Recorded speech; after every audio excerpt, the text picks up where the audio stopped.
चुनावों में 12 सीटें गंवाने के बाद तृणमूल प्रमुख ममता बनर्जी ने ये सबक लिया कि राज्य की राजनीति में विपक्ष को खत्म करके उन्होंने एक तरह की राजनीतिक शून्यता पैदा कर दी, जिसको आक्रामक बीजेपी ने बड़ी ही दक्षता के साथ भर दिया। यही कारण है कि अब विधानसभा चुनावों के मद्देनजर मोदी का रथ रोकने के लिए सेक्युलर दलों के एक साथ आने को लेकर मंथन लगातार जारी है। बनर्जी ईश्वर और आल्लाहर नामे शपथ करितेछि নন্দীগ্রাম দিচ্ছে ডাক বিজেপি তৃণমূল তাকেই টিকিট দেবে। এত প্রাইম মিনিস্টার মিথ্যে বলে, এত মিথ্যে ছি। प्रधानमंत्री नरेंद्र मोदी को बार बार बंगाल की धरती से ममता बनर्जी आपको चुनौती देती हुई दिखाई देंगी। विपक्ष को एकजुट करना हो या केंद्र सरकार की नीतियों की खुल्लम खुल्ला आलोचना, ममता हमेशा अग्रिम पंक्ति में खड़ी रही। उनकी शख्सियत में विपक्ष को एक धागे में पिरोने की क्षमताओं की चर्चा का जन्म इन तस्वीरों से हुआ।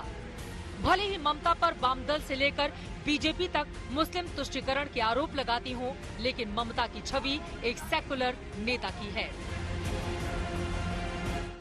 टीएमसी के वोट शेयर पैटर्न को देखें तो बंगाल के हिंदू और मुस्लिम की पहली पसंद ममता है।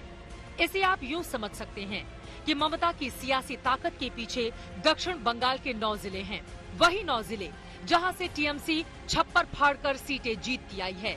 सबसे पहले आप उन जिलों के नाम और वहां का धर्म कांटा समझिए। नादिया 72.15% हिंदू, 26.76% मुसलमान। उत्तरी 24 परगना 73.46% हिंदू और 25.82% मुसलमान। हावड़ा 72.90% हिंदू, 26.20% मुस्लिम। हुगली 82% से ज्यादा हिंदू, मुसलमानों की संख्या 16% से कम है। कोलकाता 76.51% हिंदू, मुस्लिम 20.60%। दक्षिण 24 परगना जहां हिंदुओं की तादाद 63.17% है, जबकि मुसलमान 35.57%। वर्धमान 77.85% हिंदू हैं, जबकि मुसलमान 21% से कम यानी कि 20.73%। वीरभूमि 62.29% हिंदू, जबकि मुस्लिम 37%। और पूर्वी मेदिनीपुर 84% से ज्यादा हिंदू और तकरीबन 14.5% मुसलमान।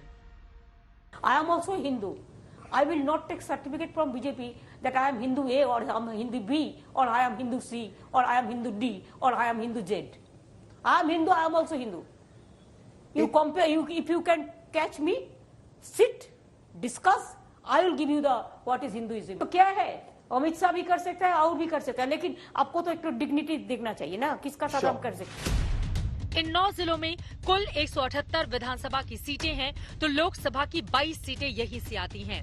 इन्हीं 9 जिलों के वोटरों ने 2019 के लोकसभा चुनावों में अपने यहाँ की कुल 22 में से 19 सीटें ममता की झोली में डाल दी थी।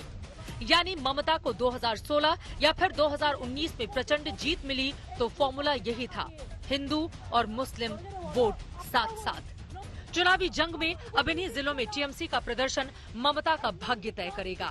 यानी 2021 में जीत मिलेगी या हार, ये बड़ा सवाल है।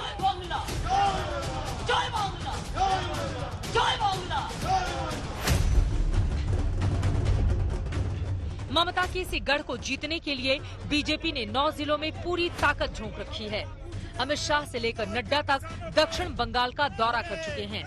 और तो और इसी इलाके में प्रभावशाली नेताओं की बीजेपी में एंट्री कराई जा रही है। मकसद है ममता के वफादारों को अपने पाले में लाकर टीएमसी का किला जीतना। दक्षिण बंगाल के आदिवासी इलाकों में शुभेंदु अधिकारी की अच्छी पकड़ है। আমি ছাত্র রাজনীতি থেকে উঠে এই জায়গায় এসেছি, সিঁড়ি দিয়ে উঠতে উঠতে এসেছি। আমাকে বিশ্বাসঘাতক বলছে, কে বলছে? शुभेंदु जैसे टीएमसी दिग्गजों की दलबदल से उत्साहित बीजेपी को विश्वास है कि उसका ए बार बांग्ला सपना पूरा होगा।